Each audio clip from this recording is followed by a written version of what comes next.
programa Sem Diplomacia é uma iniciativa do Instituto de Estudos Econômicos e Internacionais da Unesp e Assessoria de Comunicação e Imprensa da Unesp.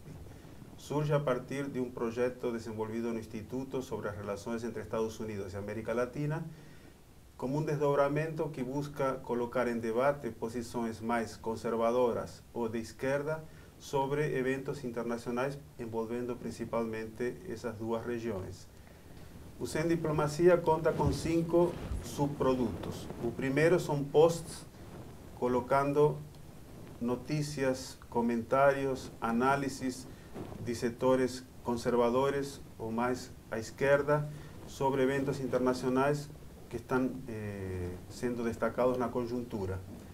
A segunda questão que colocamos são artigos de membros da equipe ou de convidados externos analisando esses temas tratados nos posts. O terceiro é podcast da Unesp com entrevistas dos membros da equipe ou de convidados externos também sobre os temas tratados nos posts. O quarto é este programa, que essa é a primeira apresentação, com mesa redonda, com convidados externos e da equipe para debater temas candentes da conjuntura. E o quinto, que vai ser apresentado no final do ano, é um informe anual Sem Diplomacia, Estados Unidos, América Latina, em que se faz um balanço do ano que termina e se apresenta as tendências para o ano que começa. Esses 5 produtos constituem a oferta que o Sem Diplomacia faz nessa iniciativa conjunta com a Assessoria de Comunicação e Imprensa da Unesp.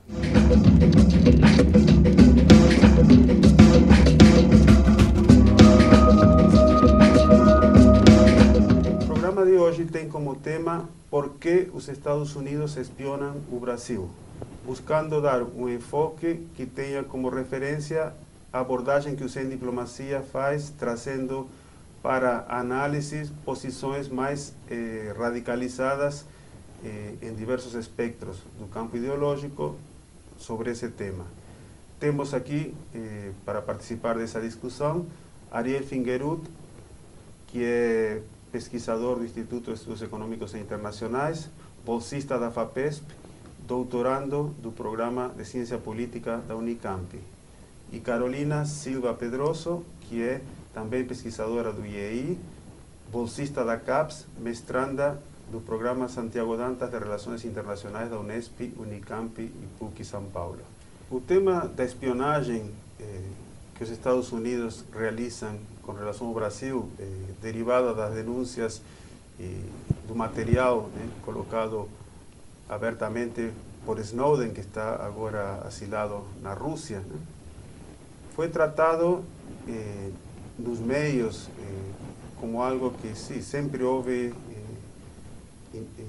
espionagem, isso não é novo, mas o fato de o governo brasileiro ter percebido o que significa essa espionagem, o que abarca, envolvendo empresas, e como os Estados Unidos se posicionaram com relação a isso, dizendo que de alguma forma estavam se preocupando com a nossa segurança, com relação ao terrorismo, e Obama disse para o presidente Dilma que não sabia que o alcance dessa espionagem era tão abrangente, que incluía a parte privada da presidenta.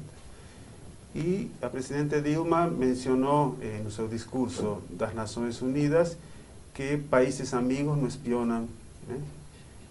E aí, buscando recuperar abordagens dentro do nosso projeto, que colocam posições mais radicalizadas e que justamente por isso permitem visualizar informações ou abordagens que não aparecem abertamente no discurso diplomático, vou trazer 2 perspectivas. Uma do campo mais conservador dos Estados Unidos, em que se coloca o seguinte: Estados Unidos não vê o Brasil como amigo. Foi amigo durante a Segunda Guerra Mundial. Hoje, os Estados Unidos têm desconfiança do Brasil, porque desde o governo Lula, o Brasil tem se alinhado na região com os inimigos dos Estados Unidos, principalmente Cuba e Venezuela. O presidente Lula sempre reunia empresários, inclusive agora que já não é mais presidente, busca estimular investimentos em Cuba. O Brasil se vincula com os BRICS e se articula com adversários dos Estados Unidos, como China e como a Rússia. Então, por que os Estados Unidos vão ver o Brasil como um amigo? Justamente a espionagem se baseia na desconfiança que nós temos sobre os alinhamentos do Brasil, e é isso que tem justificado e vai justificar a continuidade dessa espionagem, que é o que os Estados Unidos fazem do ponto de vista da sua segurança. Essa é a posição de um ex-diplomata dos Estados Unidos que, conversando com um jornalista, pediu para não colocar seu nome porque isso traria muitos problemas para ele. Mas, de fato, essa é uma posição que existe dentro dos Estados Unidos sobre o porquê espionar o Brasil. Num outro campo ideológico, pegando analistas mais da esquerda dentro da América Latina, a posição é que os Estados Unidos espionam o Brasil porque há, de fato, uma disputa pela hegemonia na América do Sul, e para os Estados Unidos é importante ver como o Brasil se alinha com seus vizinhos, conhecer suas reservas de recursos naturais, conhecer como que a Petrobras está funcionando, pensando que a Petrobras tem grande tecnologia em águas profundas. Então, digamos que a espionagem se justifica por interesses de segurança dos Estados Unidos e interesses das suas empresas, dos seus investimentos. Dessa forma, essas duas visões, mesmo de campos opostos, colocam que há fundamentos dentro dos Estados Unidos, pensando nos seus interesses e na sua visão de ameaças, para espionar o Brasil.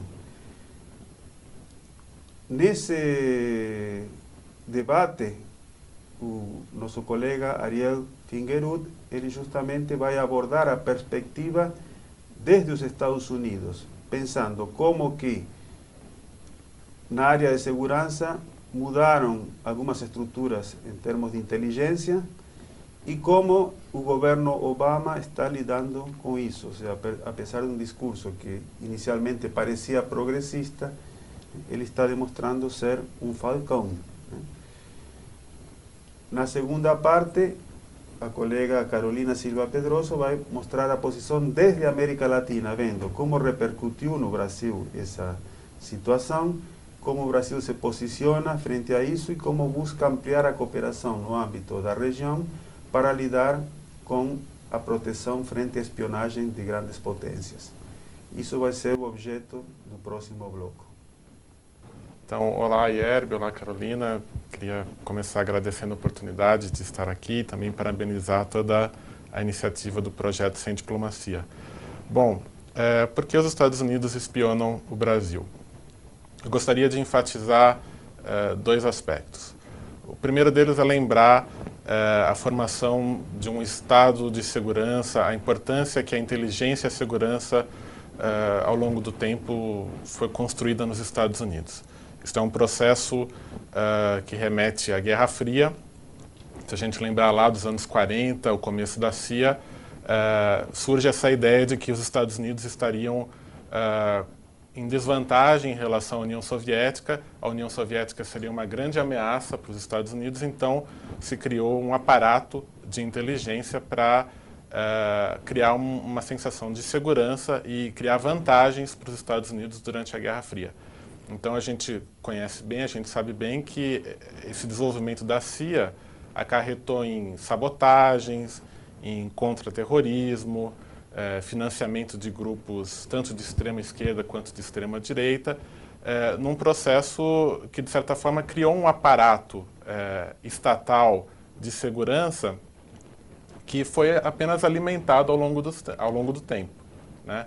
Então, quando a gente chegou ali nos anos 90, com o fim da Guerra Fria, surgiu, principalmente na esquerda americana, a discussão de acabar com a CIA, porque era um aparato de segurança sem transparência, sem controle do orçamento, né? e que não corresponderia aos ideais mais propagados pelos Estados Unidos, de democracia, de regimes internacionais, de direitos humanos.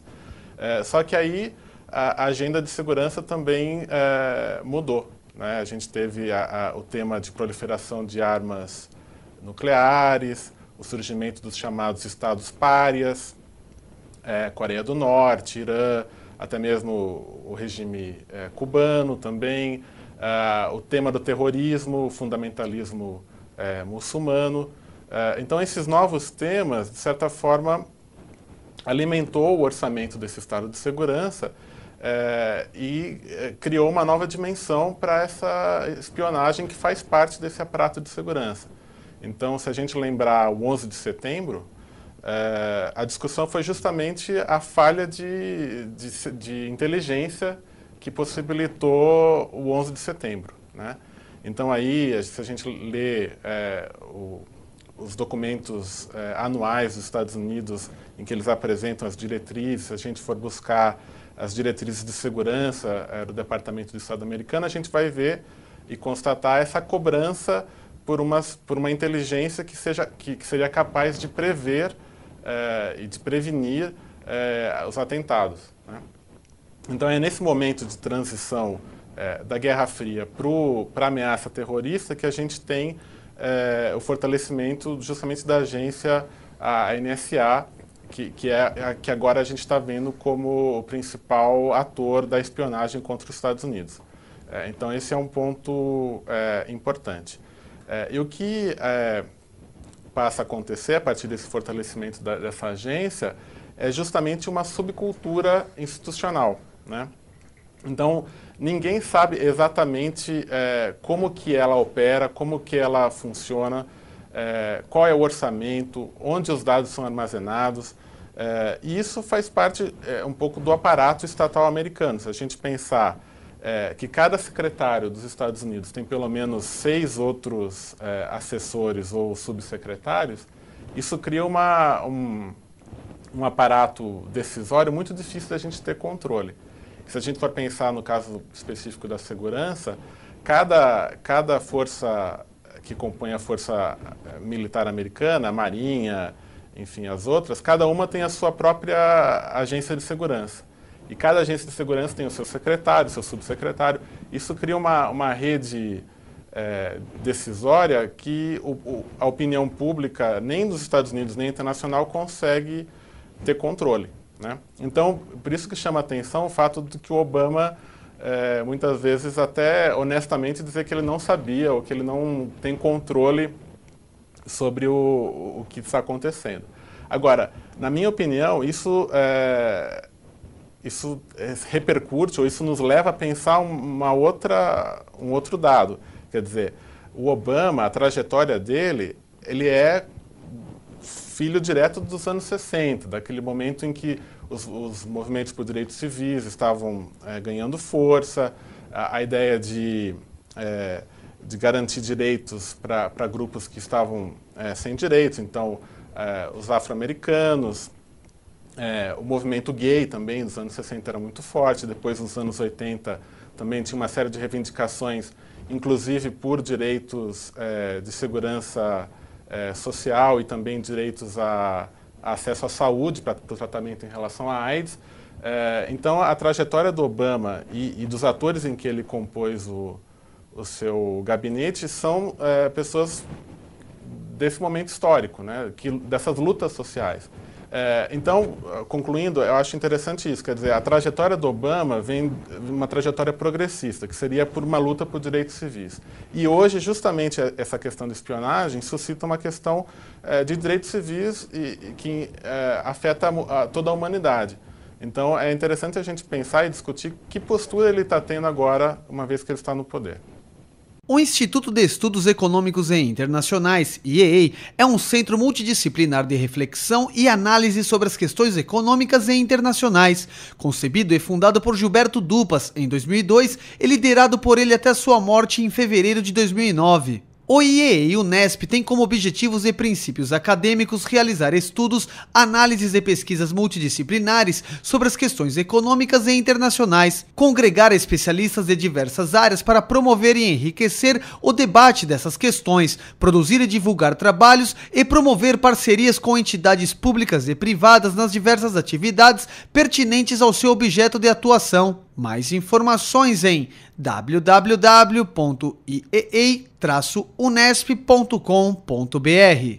Criada e gerenciada pela Assessoria de Comunicação e Imprensa da Reitoria desde 2013, a Unesp, Agência de Notícias, UNAM, difunde as principais atividades e pesquisas publicadas nos diversos veículos de comunicação da universidade e da grande imprensa. Também serve como base de sugestão de pautas e fontes. A agência reúne os destaques do dia nos seguintes canais: Portal Unesp, Podcast Unesp, Revista Unesp Ciência, Jornal Unesp, Minuto Unesp, Rádio Unesp e TV Unesp. Todo o conteúdo pode ser encontrado no site da agência www.unesp.br/agência de notícias.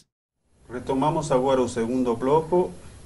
A partir do que foi discutido até este momento, temos claro que desde a perspectiva dos Estados Unidos, a espionagem é algo que vai continuar acontecendo e de forma cada vez mais sofisticada, porque é uma política de Estado, não de governo, e que visa interesses concretos, tanto do setor público como do setor privado.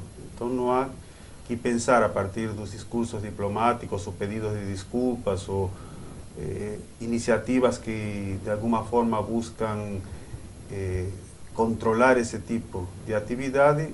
Ela não vai acabar, ao contrário, é um instrumento importantíssimo, principalmente dos Estados Unidos, que é a grande potência. Justamente nesse sentido, Carolina Silva Pedrosa vai mostrar como repercute essa postura estadunidense no Brasil e também na região. Bom, primeiramente cumprimentar a professora Hierbe, a professora Ariel. Eu acho interessante quando a gente analisa como a questão foi tratada pelo governo brasileiro. Inicialmente, quando detectou-se que cidadãos brasileiros poderiam ter sido alvo dessa espionagem norte-americana, a partir das denúncias do Edward Snowden, tratou-se a questão como algo técnico, mesmo administrativo. Quem deu uma resposta à sociedade brasileira foi o ministro das Comunicações, Paulo Bernardo, e não o ministro das Relações Exteriores, como era de se esperar. Naquele momento, Antônio Patriota declarou somente que o Brasil estava muito preocupado com a situação, mas nenhum outro gesto que demonstrasse um grande descontentamento em relação àquilo. Posteriormente, houve uma reportagem em que o jornalista Glenn Greenwald, que obteve acesso aos dados do Edward Snowden, comprovou que a Dilma e a cúpula do governo dela foi alvo direto dessa espionagem. A partir desse momento, cogitou-se o adiamento da viagem que estava prevista para outubro, até a Casa Branca, e não seria um adiamento qualquer, essa era a única viagem desse tipo marcada na agenda deste ano, do Obama, e seria uma forma do Brasil demonstrar o descontentamento e o repúdio em relação a essas atividades. Um grande momento que o Brasil teve para demonstrar esse descontentamento foi durante a Assembleia Geral da ONU, que ocorreu agora em setembro, e o Brasil tradicionalmente abre essa Assembleia Geral com o discurso de abertura, e a Dilma aproveitou esse momento e já iniciou o discurso falando sobre essa questão da espionagem e de como o Brasil recebeu a notícia dessas denúncias. Então, ela usou palavras muito duras, foi muito direta. Apesar de não mencionar os Estados Unidos, foi uma mensagem muito direta aos Estados Unidos. Então, ela classificou essas atividades como um atentado à soberania nacional, violação de direitos civis, direitos humanos, e que a justificativa de segurança e de proteger o país do terrorismo não caberiam nesse caso, porque tanto o Brasil como a América do Sul é uma região democrática, de países que respeitam o direito internacional, e não teria motivo para que essa espionagem acontecesse. E o Brasil recebeu apoio da região, outros representantes dos países que estiveram também nas Nações Unidas nessa ocasião, reiteraram no seu discurso a posição brasileira de repúdio à espionagem norte-americana. Sobretudo a Venezuela foi bastante enfática, a Argentina, o Equador. Então, o Brasil recebeu o apoio da região. é muito curioso porque no período de ascensão do Lula e do Chaves, percebeu-se na América do Sul a construção de 2 projetos regionais, se não concorrentes, complementares e com visões diferentes de mundo.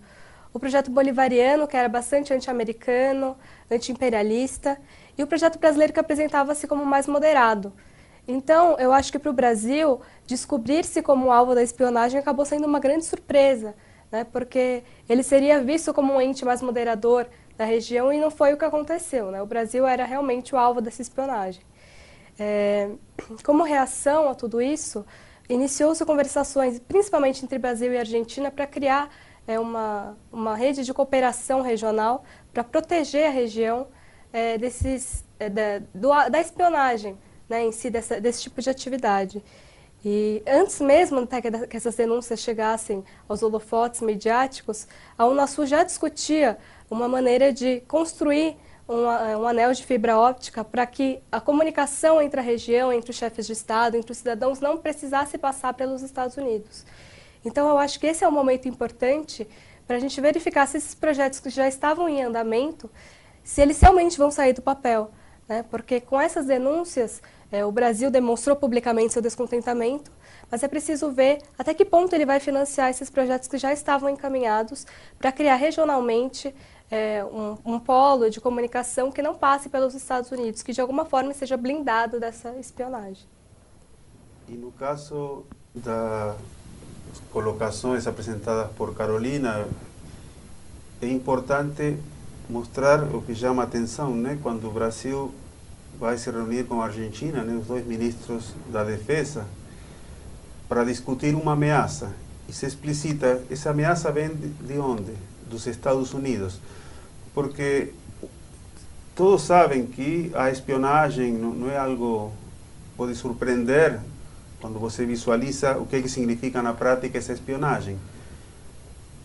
Mas a explicitação que leva, né, do ponto de vista das manifestações dos líderes ou ministros, né, quando tem que se posicionar frente a um fato comprovado, mostra que nesse caso não se pode ocultar e é explicitamente especificado que a ameaça vem dos Estados Unidos. Frente a isso, os países têm que se preparar e Carolina mostrou muito bem os instrumentos que estão em discussão, não desde agora, mas que agora certamente serão aprofundados, de cooperação para se proteger, né, de inteligência que vem fundamentalmente dos Estados Unidos. E como isso afetará, né, as relações com os Estados Unidos, né, em que medida ficará como um ato isolado ou levará a uma postura de distanciamento, ou seja, quais são as tendências? Bom, eu diria que, claro, foi um fato muito grave que aconteceu, sem dúvida. Isso vai repercutir ainda por um tempo. Será preciso uma série de mecanismos diplomáticos e de diálogos para que a situação caminhe para uma resolução. Mas eu diria que a médio e longo prazo a situação tende a ser estabilizada. Eu acho que a relação Brasil-Estados Unidos e até mesmo Estados Unidos com a América do Sul, ela é uma relação muito importante, de uma forma que a ruptura não seria interessante para nenhum país da região, para o Brasil e também para os Estados Unidos. Também acho que isso não interessa. Agora, é interessante pensar que, para além do fato de que é um choque, é algo chocante a gente descobrir a espionagem, também é interessante a gente pensar nesses atores que proporcionaram isso, né, que conseguiram infringir, romper o sistema e tornar isso público, né? Eu fico pensando, será que esses atores não são os novos, as novas faces, as novas pessoas que estão lutando por direitos civis? Não é essa nova esquerda que a gente está vendo nascer agora, lutando por transparência, por uma internet livre? Eu acho que tem esse aspecto também. Para além do que aconteceu, eu acho que quem está se mobilizando contra isso, né? Acho que é interessante a gente pensar nesse tema também. Bom, do ponto de vista da política externa brasileira, como eu havia dito, o Brasil sempre foi um ente moderador na América do Sul. Era visto dessa forma. Talvez com essas denúncias de espionagem, essa vertente um pouco mais anti-americana, que foi colocada na reunião dos ministros de defesa de Brasil e Argentina, talvez seja um dos aspectos que seja mais ressaltado na política externa brasileira a partir de agora. Né? Houve a queda do ministro Patriota há pouco tempo, agora assumiu Luiz Alberto Figueiredo. Pode ser que esse seja um dos tons, né, dessa nova gestão do Itamaraty, né, com esse novo ministro. E é possível que a Unasul também acabe sendo reforçada nesse sentido, principalmente o Conselho de Defesa sul-americano, que já era um dos conselhos dessa organização que mais tinha destaque, que agora comece a pensar sobre essa nova perspectiva também. A defesa de uma guerra cibernética, né, que é um dos termos que o Celso Amorim, que é nosso ministro da Defesa, acaba utilizando para tratar essa situação da espionagem. Então, eu acho que, pensando na perspectiva da política externa brasileira para a América do Sul, pode ser que esses projetos ganhem bastante relevância a partir de agora, né, tanto com a mudança de ministro, como com a posição bastante enfática da presidenta na Assembleia Geral da ONU. Então, eu acho que também é interessante, a gente pode perguntar, mas por que os Estados Unidos não cessam, não param a espionagem né, de uma vez por todas? Eu acho que justamente o fato da existência dessa agência, de ter essa estrutura que eles construíram, eles precisam se ocupar, eles precisam buscar mecanismos de justificar o orçamento, a estrutura que eles construíram. Então, eu acho que é um dilema também interessante para a gente pensar. Esse aparato de segurança que eu falei lá, que foi construído nos anos 40, a partir da Guerra Fria, é algo que é difícil da gente romper ou entrar em colapso de um dia para o outro. Né? A transição vai ser muito longa e muito difícil. Né? Porque justamente criar uma instituição é fácil, depois para desmantelar isso é muito mais difícil. Esse elemento burocrático, né? Você cria uma burocracia que passa a adquirir certa autonomia e, de repente, passa a se autojustificar, né? E criar seu próprio lobby dentro do Estado. Esse é um aspecto importante a levar em consideração. Por um lado, uma instituição criada para servir certos interesses, que são os interesses do Estado americano, e, ao mesmo tempo, uma instituição que vai adquirindo uma certa autonomia e, às vezes, com políticas que o Estado não tem controle direto, né? Embora a responsabilidade do Poder Executivo, né, de tudo que foi feito, né, em termos de espionagem. Bom, agora, fechando a discussão, as considerações finais de cada um dos debatedores, começando com Carolina. Bom, eu acho que esse episódio, o posicionamento do Brasil, reforçam uma tradição da política externa brasileira, que é defender o multilateralismo nas relações internacionais. Né? Como o Ariel bem explicou aqui, a política externa americana ela é muito complexa, tem vários atores que a definem, mas a visão que se tem dessa política externa, principalmente na região, na América do Sul, é que ela é unilateral. Né? E é isso que o Brasil visa combater na arena internacional. Então, o fato do Brasil ter buscado o apoio da Rússia, por exemplo, para essa decisão de adiar a viagem, ter o apoio dos BRICS, buscar esses novos fóruns multilaterais, vai acabar sendo um dos aspectos também muito importantes dessa nova política externa brasileira. Então, esse episódio vai acabar reforçando uma tradição que já era da diplomacia brasileira. Ariel, por favor. Bom, eu diria que os desafios do Obama e do Estado americano são grandes, complexos também, eu diria isso. Por um lado, o Obama precisa passar por essa espécie de crise de identidade, quer dizer, ele se coloca como progressista, mas está reprimindo e às vezes alimentando um Estado, um aparato de inteligência e de segurança do qual a trajetória dele se coloca contra, e também o dilema, eventualmente, dele querer controlar isso e não conseguir mudanças rápidas nesse aparato de inteligência. Acho que isso é um dilema difícil para ele lidar. E acho que, como bem colocou a Carolina também, há um desafio colocado para a região, para o Brasil, de realmente construir mecanismos de proteção contra isso. Eu acho que, como a gente colocou aqui, há questões objetivas que justificam essa espionagem dos Estados Unidos, há interesses para os Estados Unidos espionar o Brasil, E a gente tem que, então, discutir isso, como nos proteger e por que isso continua a ocorrer. Qual que é a dificuldade de transformar e de romper com esse processo de espionagem e de contra-inteligência. Bom, agradeço a participação de Ariel e Carolina. Obrigado. Só para fechar, diria que esse programa foi um exemplo de como trabalhamos no Sem Diplomacia, ou seja, para além dos discursos diplomáticos, das discussões na esfera pública, né, nas Nações Unidas, ou das conversas entre diplomatas ou entre chefes de Estado, no caso da espionagem dos Estados Unidos com relação ao Brasil, fomos a outras fontes de setores muito posicionados e que não têm problema em expor suas posições de forma clara, e dessa forma trouxemos à tona na discussão quais são os interesses que estão por trás da espionagem. E a conclusão é: esses interesses continuarão, né, porque a espionagem está a serviço de interesses, né? Então, a espionagem não é algo que vai acabar por causa de pedidos de desculpas ou mudanças formais. Ela continuará como sempre houve espionagem entre os Estados ou entre os setores que defendem certos interesses. Por isso foi importante essa discussão, trazendo essas abordagens, tanto críticas dos Estados Unidos como aquelas que justificam por que os Estados Unidos fazem e devem continuar fazendo isso. Então, agradeço essa oportunidade aqui do NEAD para esse programa e a colaboração com a ACI, que está sendo muito frutífera.